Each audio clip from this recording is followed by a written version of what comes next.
This is DDS.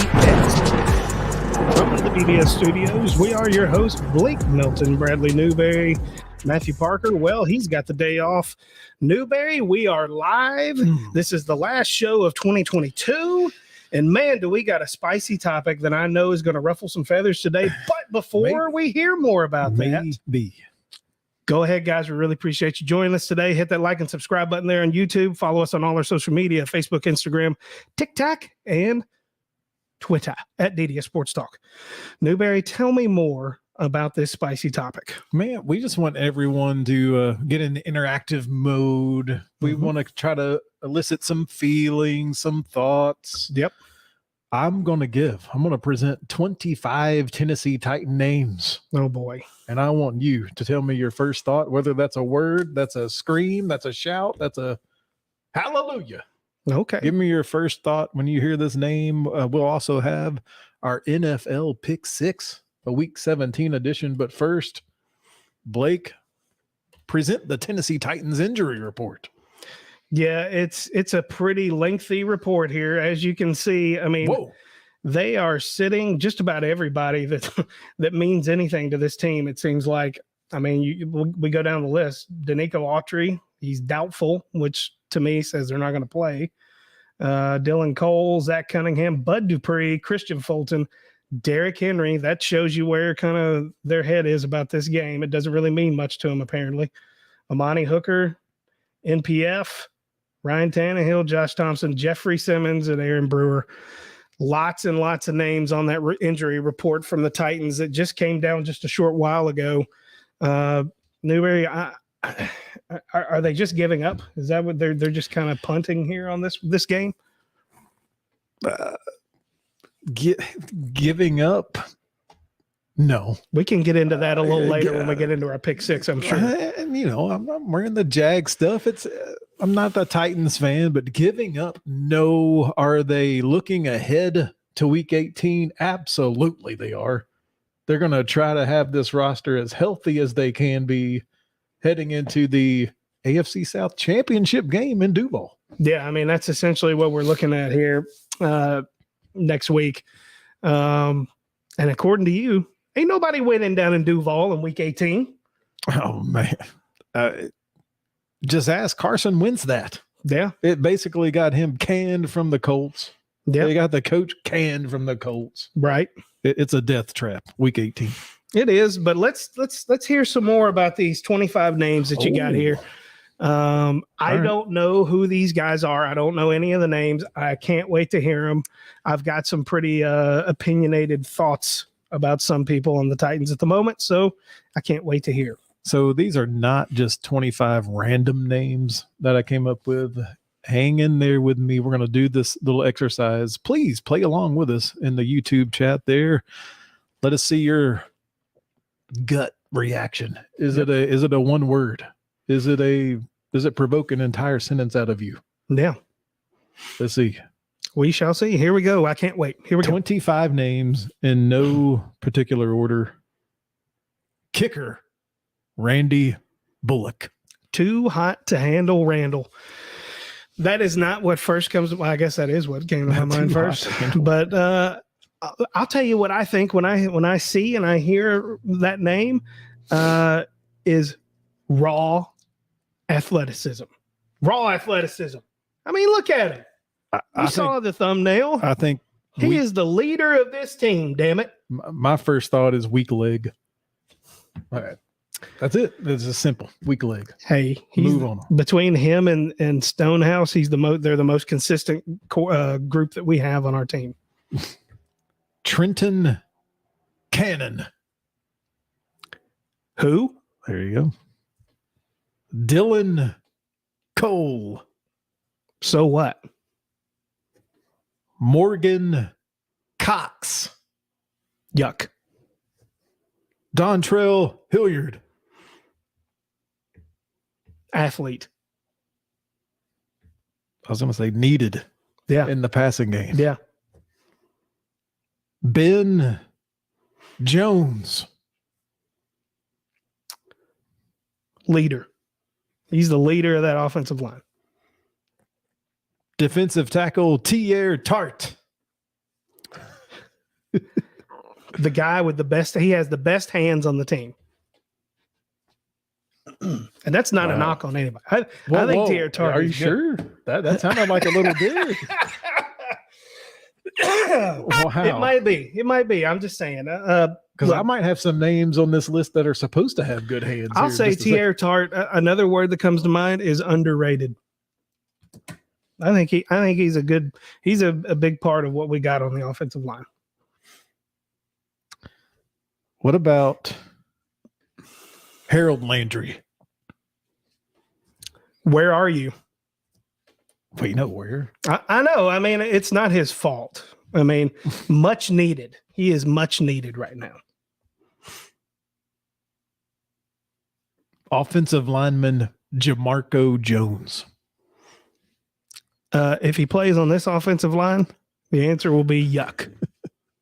What about a safety, AJ Moore? Who? Okay, all right. That's fair. That's fair. What about cornerback Buster Screen? Not a real name. Yes, it is. What about tight end Jeff Swaim? From UT, the ball. He, I don't have a one-word answer for that. I can tell you that Swaim is not somebody. I think he's I got a one word: overused. Overused. He is an overused part of this offense when we have better options. That's not Jeff's fault. It isn't Jeff's fault. I mean, he just goes out there because the coaching staff tells him, "Hey, get out there and catch us a little slant." Whatever, dude. You got great hands, Jeff. Whatever. I don't like Jeff Swaim being in the game as much when we have someone. Well, we'll get into. I'm sure we'll mention his name too. We got some names. Don't you worry. What about Logan Woodside? Regretful. I think I said he should have been your backup. Yeah, you've been saying that for a long time. I think it's very regretful that he is not still here right now. I can guarantee you, particularly after we had to go get Josh Dobbs of all people and sign him to a backup deal because we're floundering when it comes to quarterback play. Right now, we don't have really good quarterback play. And a lot of it has to do with the offensive line and the lack of protection. But Malik, I mean, everybody knows Malik wasn't ready. I'm sure we're probably going to hear his name here in a minute too, but he just was not ready for this, and it shows. What about the name Nick Westbrook-Akine? Invisible man. I mean, talk about a Tart's hands are better? Yes. Yes. He's not explosive. He doesn't get open enough. When you throw him the ball, often he drops the ball. I'm not going to say he doesn't make some good catches. I mean, he got there somehow. But I think that if you're saying that he is a key part of our offense, I think we might have problems.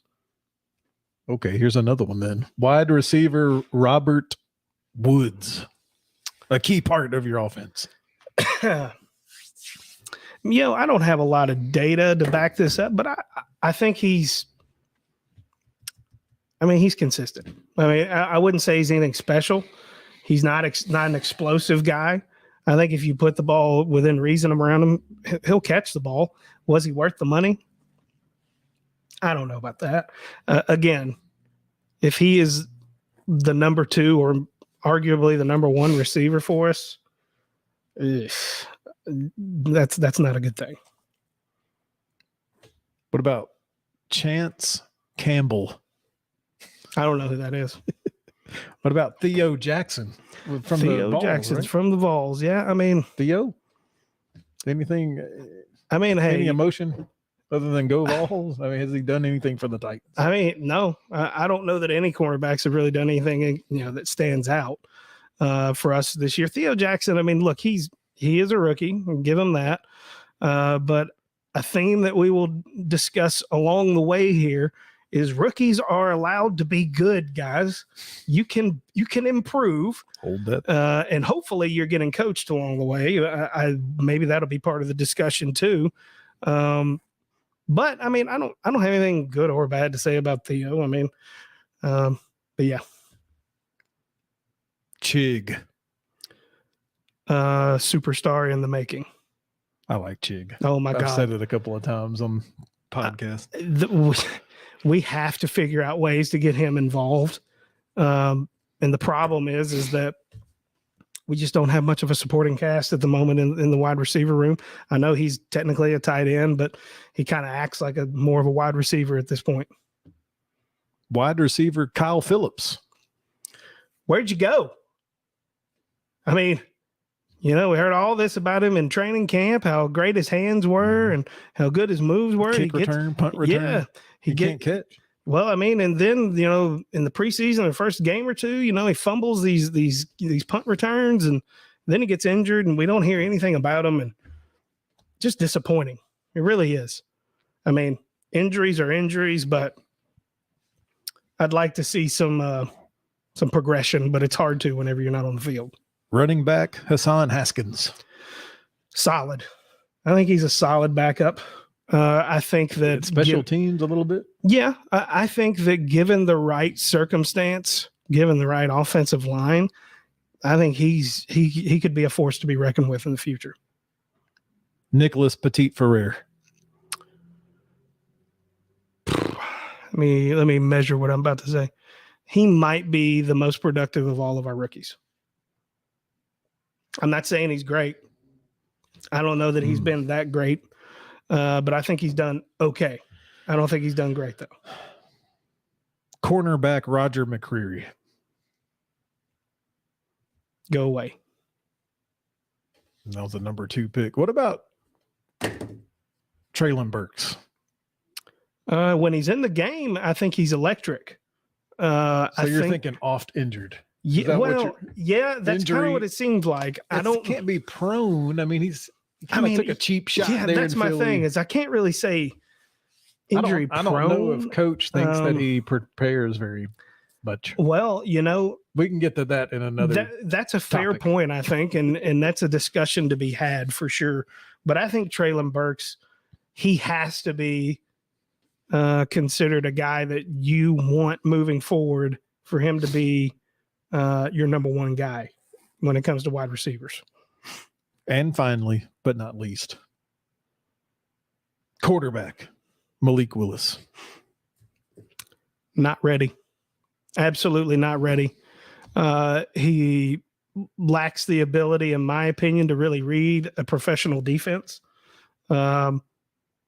He's without a doubt an electric runner. He's got skills when it comes to scrambling, but he doesn't have a lot of playmakers to throw to. I'll give him that. But at the same time, good quarterbacks are supposed to make everybody around them better. And again, the theme that I see with this rookie class on the Titans is rookies are allowed to be good. And there's nothing holding them back except, some would argue, coaching to allow them to grow. Right. Then you have the player themselves that has to be open for growth. Right. Well, and you and I were, in our group text, we were chatting. It's hard to tell if it's system or if it's Malik that's the problem, or if it's both. It's really hard to see that. I think that it's probably both, but I will say that I hate this offense that Todd Downing runs. I don't think it's really conducive to a young quarterback coming in and having to really read defenses and find really small, tiny open windows and throw accurately into them. I just don't think I think it's a recipe for disaster. And I mean, we'll go into the numbers later whenever we talk a little bit more about Malik, but his accuracy numbers just aren't very good. They're not. No. Did you get a common theme? Do you know what the theme is with these 25 names? These are your 25 off-season acquisitions from the brass of the Tennessee Titans. John Robinson's gone. Well, Coach was lockstep with John Robinson. They said they were together. They were making decisions together. He said it. I don't know how much I believe that. Amy Adams Strunk. I mean, they all three were supposed to be like this. I mean, look, we go back to the whole AJ Brown incident.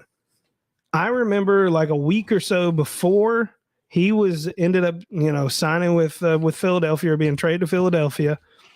The comment from Vrabel, and we put it up on the screen here on this show, was not as long as I'm the coach. As long as I'm the coach, AJ Brown will not be traded. And then right after it happened, we commented about how it looked like Vrabel was pissed. Yeah. Yeah, in kind of in a half joking manner, but looking back, I think he was pissed. But since then, he has said, they made the decision together. Like he's always said that they made the decision. He's never put a him versus Robinson ever. Even to this day, he hasn't. I know, and I get it. What's done is done with Robinson. He's gone, but I am still nervous because we still have people like Jeffrey Simmons who remain unsigned at the moment. Mm-hmm. And that makes me really nervous that we're going to let another one of our best, drafts that we've ever had slip away just because of, not being able to get a deal made. Makes me nervous. I don't know. Who's going to be making the deals? That's for another podcast because the Titans don't even know at this point. Absolutely. Hey, down in the comments, tell us what you think about these guys that we just listed. Like he said, they were all of our off-season acquisitions. I noticed that a lot of those had histories of injuries. Some in the past have even had it. There are even some that elicit no response because I don't know. They haven't done a damn thing. No, they haven't seen the field. Nothing. Right. And I mean, he that's said kind of hard to swallow. Tart has better hands than the wide receivers that were on this list. I mean, oh God. Logan Woodside, it's a regret. Yeah, it is a regret that is a regret. He was an acquisition. Yeah. They brought him in just to cut him before the final roster. Yeah. It's a shame. I mean, tell us down there in the comments, what do you think? You think this group of off-season acquisitions, were they worth it? Did we get anything out of these guys? Are we getting enough out of them? Particularly the big name guys. I mean, are we getting our money's worth here? Or are we getting any production whatsoever in some cases? I like Chig. Oh, actually, you know what? Hold on. I don't know if I mentioned Austin Hooper. Sorry, Austin Hooper. Yeah, and I think he's the 25th. I think NPF, you asked me about that before Chig, and I think Chig, quite frankly, he is by far the most productive that we've had so far of this rookie group. But I mentioned that Hooper is fine. He's just not given the chance to play. I think if he would have been able to play all year, then maybe his numbers would look a lot different. How many times have we, as Titans fans, I talk to Titans fans all the time, whether it be at work, whether it be on here, whether it be with these guys. They're like, where is Hooper? Why is he not in the game? Why is Swaim in the game? Coaching decision. Why? It's like, why? What does Swaim give you that Hooper does not? Because I can tell you, it's not hands. No, it's not. It's not route running. It seems like every time that you need a big play and you go to Austin Hooper, he's got it for you. He gives you a chance to make that play. I've said as the Jag fan, I don't know why you ever take Chig and Hooper off the field. I don't either. That gives you two tight ends right there. Yeah, and one of them with wide receiver speed. So, all right, we're going to get a little more in depth in the Titans. It's time to go to Week 17 NFL Pick-6.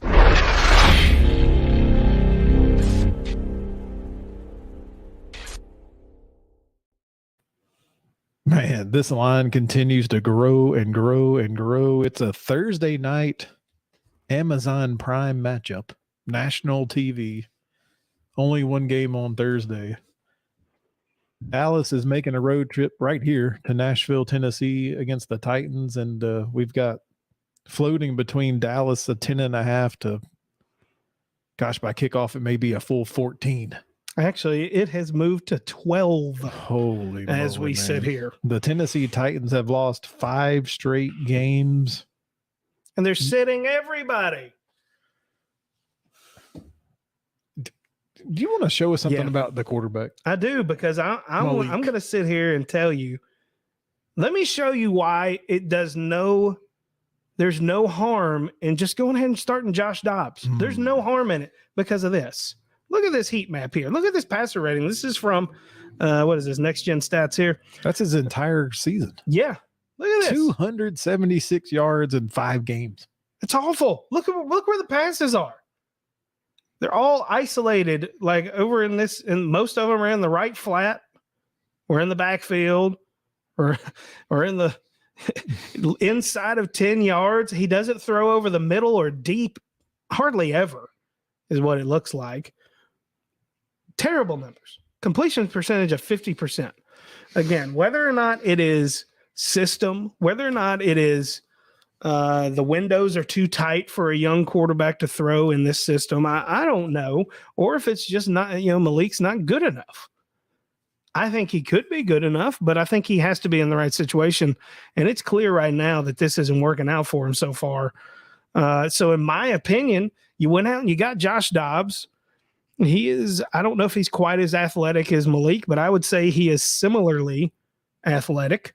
He has similar abilities, but I can tell you what he can do. He can probably read an NFL defense better than he can, just because of the mere fact that he's been in the NFL longer.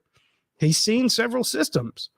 I'm not saying he's going to go out there and win a playoff game, but if Malik is your future, why in the world do you put it at risk when you know you're not going anywhere this year? But they don't know that. They still have a chance. They have a fighter's chance to win the coveted AFC South. I get that. I'm not saying don't play to win. I think Josh Dobbs gives you a better chance to win. That's fair to say. Just say that then. But, I do, but I also think that it also protects your investment in the league. I think you get 2 for 1 there. Malik last week, 99 passing yards on 23 attempts, good enough for 4.3 yards per pass attempt. I mean, Derrick Henry can do that. Yeah. If you want to go Henry Haskins in the backfield.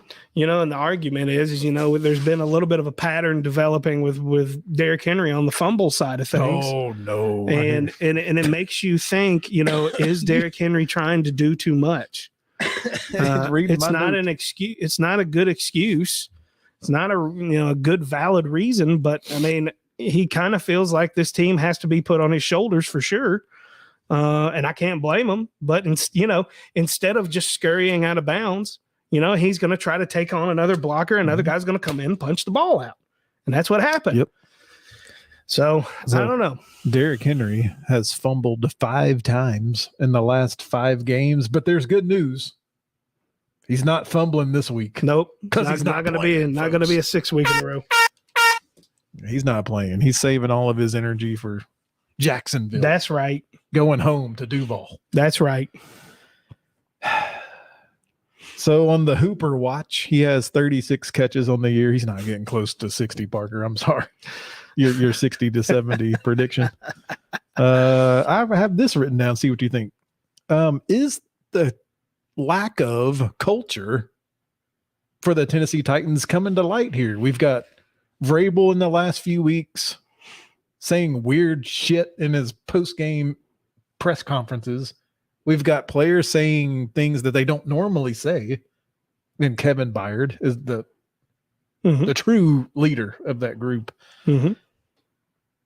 I say maybe, but maybe it's by default the culture is changing because look, they've had so many players in and out. They're not really able to pick and choose who they want at this point. They just need a warm body. Yeah, I think that's a fair point. It's hard to have culture when you lead the league and most people on your roster over the course of a year for the second year in a row. I mean, it's hard to have a culture when you got that many different people in there. And hey, I just said something. Is it condemning in some way that is the case, that we as in the Titans are leading the NFL in number of players played for the second year in a row? Does that say something about our organization and our system at the moment? I think it says something about your field. I mean, I hate your field turf. It could be. At least it's grass, but it's, I don't know what the story is. I don't know if it's drafting guys that have histories of injuries, that have histories of being injury prone. Yeah. I mean, some people are like, man, it's just it's a strength and conditioning staff. No, that's bullshit. On. These guys, these are professionals. They have their own trainers. Yeah. I'm not buying that. So I don't know what it says about the system and the organization as a whole, but I can tell you it's got to mean something 2 years in a row. I mean, does it have to do with our style of play? Yeah, maybe. Like I said, is that example of Derrick Henry deciding consciously not to scurry out of bounds, but to try to take on another tackler shoulder one more time, and he ends up getting the ball knocked out? You know, what if he twists an ankle, breaks a wrist, or gets another foot fracture or something? I don't know. Maybe that's part of it. I have no idea. Let me lay this on you here about culture and where we're starting to hear examples, not only from the coach, and he's saying weird things about media and talking about the locker room and the lack of being prepared. Some of these players, he didn't mention any names. We can speculate who he's talking about, but we didn't mention any names. Last week, Byard said the division didn't matter. This week, right after the football game, Malik Willis, the quarterback for the Titans, said, hey, it's just football. I'm just as happy as if we would have won the game. Yeah, I can tell you, number one, Kevin Byard's statement, I feel like, is taken out of context. We discussed that last week. He'd rather have cohesion. Yes, he's talking. He's like, talking about that culture. Be damned! I'm trying to build culture. A team. Yeah, he's talking about the culture. And Malik's just happy. Malik, I have heard him say several things like this along the way, and I don't like it ever. I feel, I don't feel like it's ever okay to accept the fact that you went out there and absolutely sucked ass. I mean, how are you okay as a professional athlete doing that? I don't understand it.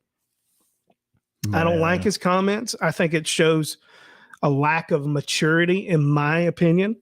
I'm really happy that you're having fun, bud, but you know what? This isn't college anymore. You are a professional. You're getting paid to do this. And what you're telling kids everywhere is it doesn't matter if you suck as long as you get paid and as long as you have fun. That's what I hear when I see that. Sorry, Dallas. We didn't give you your due. We haven't talked about you at all. Yeah. But here's what I'll say before I present my pick, because it's going to be short and sweet. Sure. Dallas in the last 4 games has scored 40, 34, 27, 54 points. Give me Dallas 40-13. This is not close. And the whole broadcast is going to be how horrible this Tennessee Titans team and organization is. It's going to be an embarrassment. This game is going to be ugly. I mean, clearly they're sitting a lot of people that are key parts of the team. Absolutely going with Dallas here. This is going to be a 3 or 4 score blowout. And Parker takes Dallas minus whatever amount of points. Yeah, it doesn't matter. Well, nope. Moving on to Jacksonville at Houston. Yep.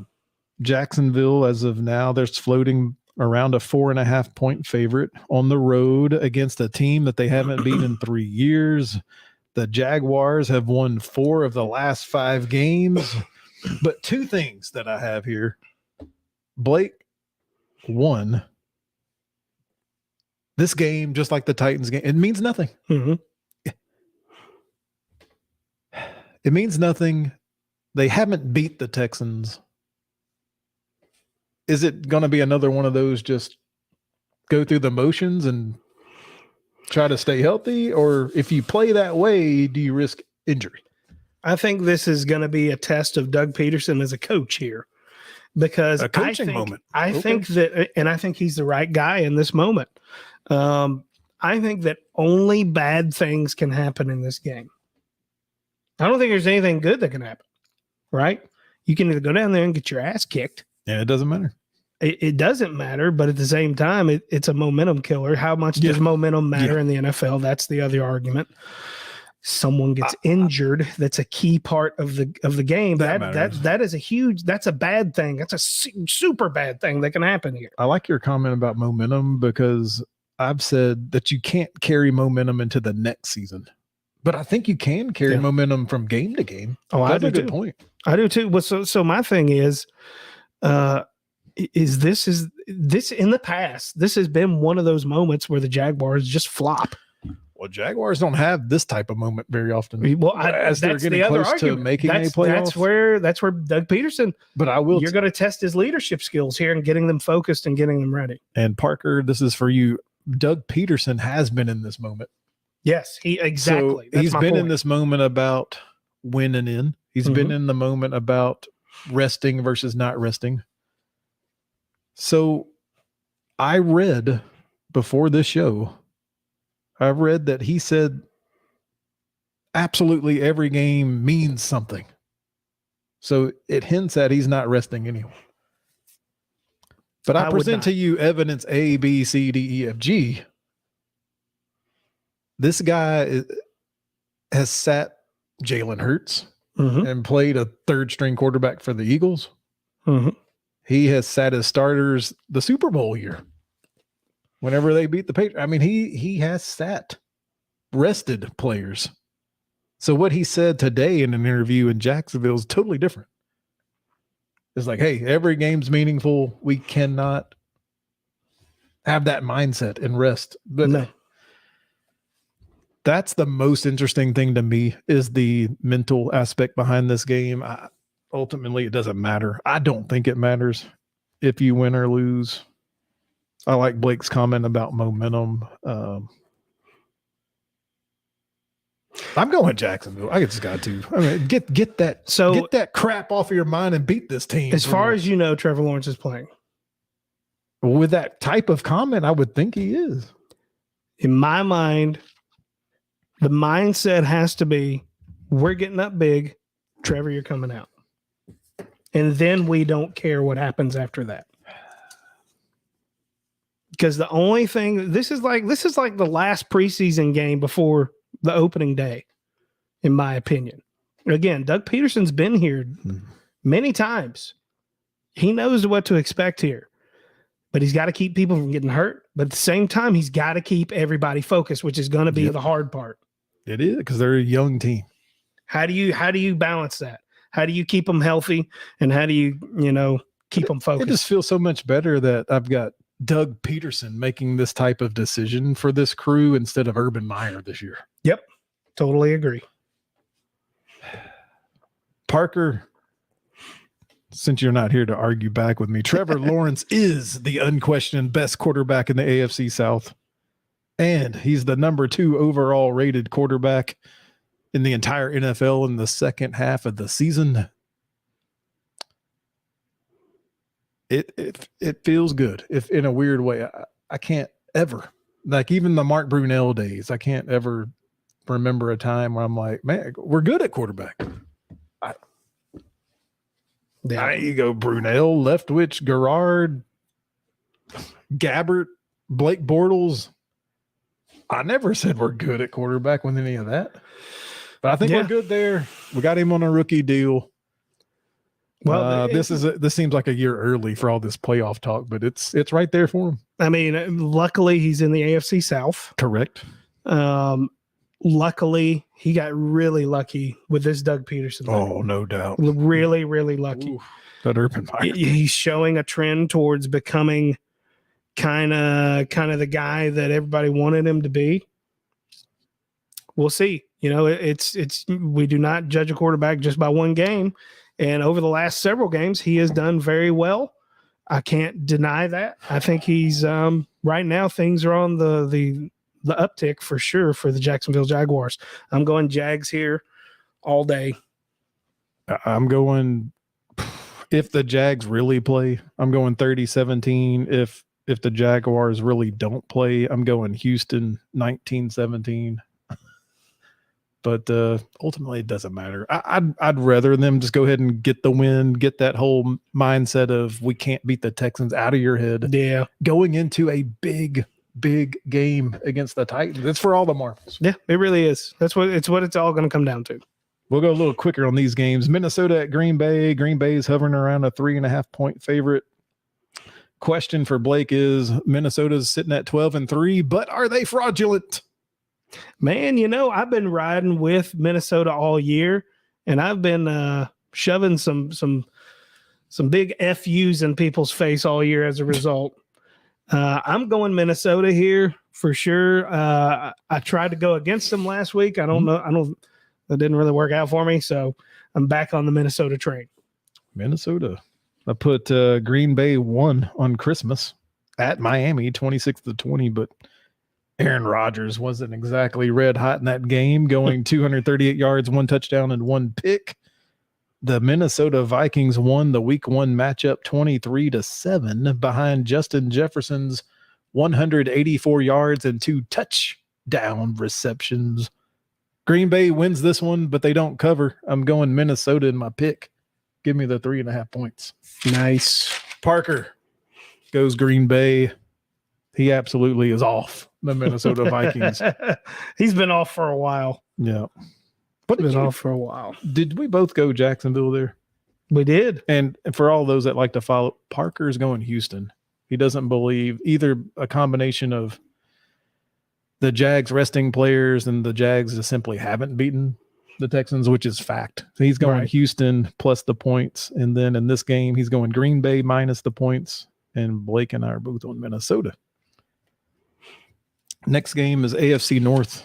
We're looking at Pittsburgh at Baltimore. It's around 3, 2.5, 3, 3.5. Normally, these games are a field goal game. So, I mean, this line is exactly where it should be. Yep. This is a rematch of Week 14 where Baltimore won 16-14. So, right there, a 2-point game. No Kenny Pickett in that game. Will he make a difference? Maybe not that much of a difference. No. So, I'm going Baltimore in this one. And I know Parker would probably jump down my throat with what I'm about to say here.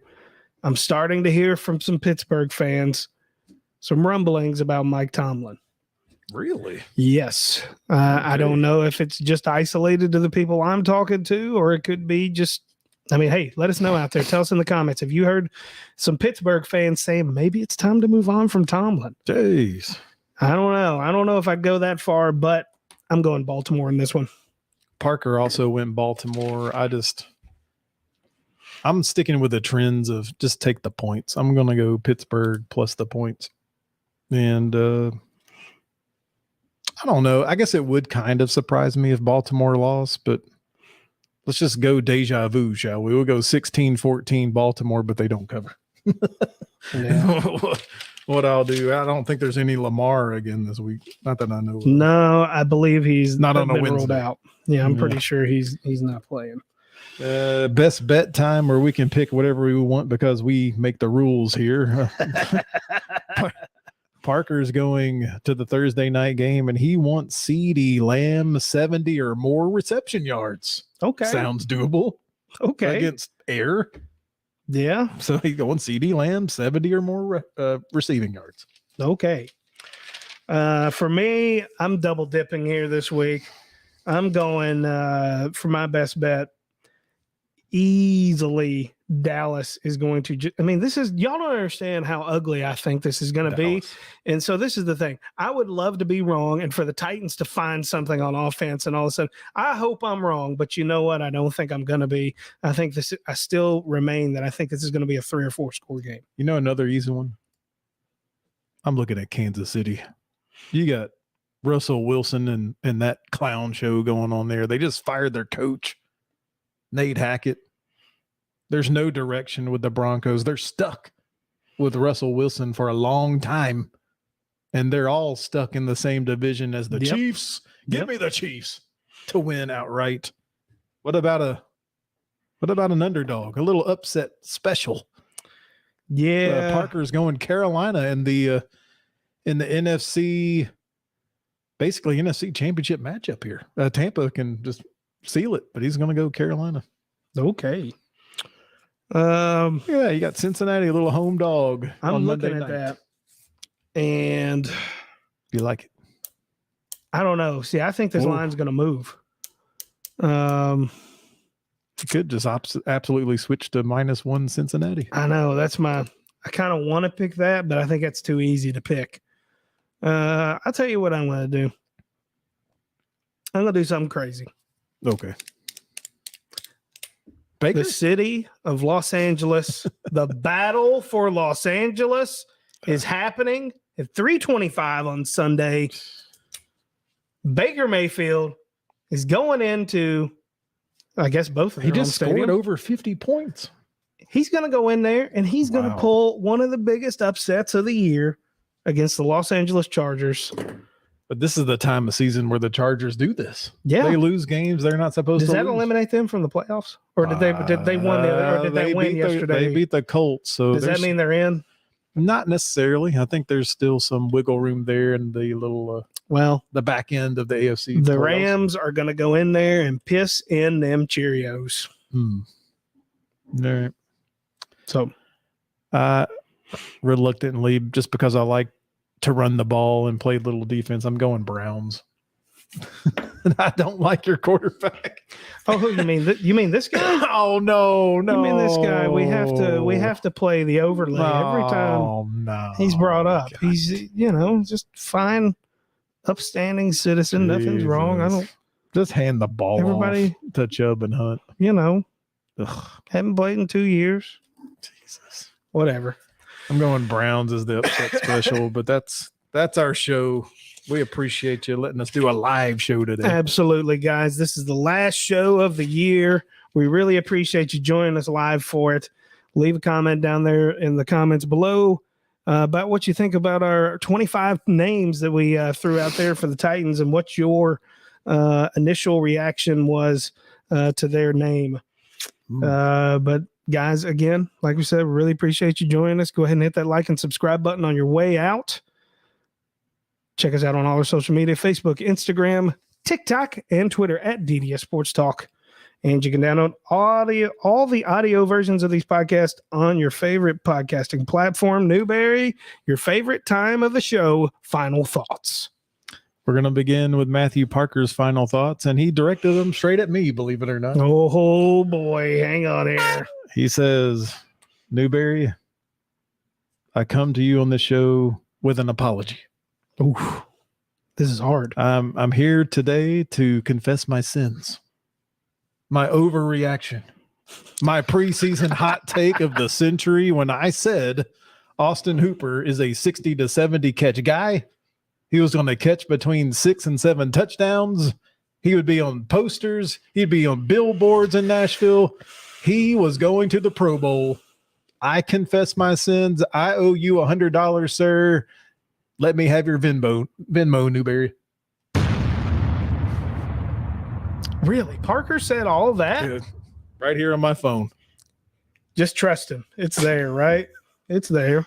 My final thought, the Las Vegas Raiders have benched their starting quarterback, Derek Carr, and they will be starting Jarrett Stidham for the final 2 games of the year. Brandon, what this means is the organization is done with Derek Carr.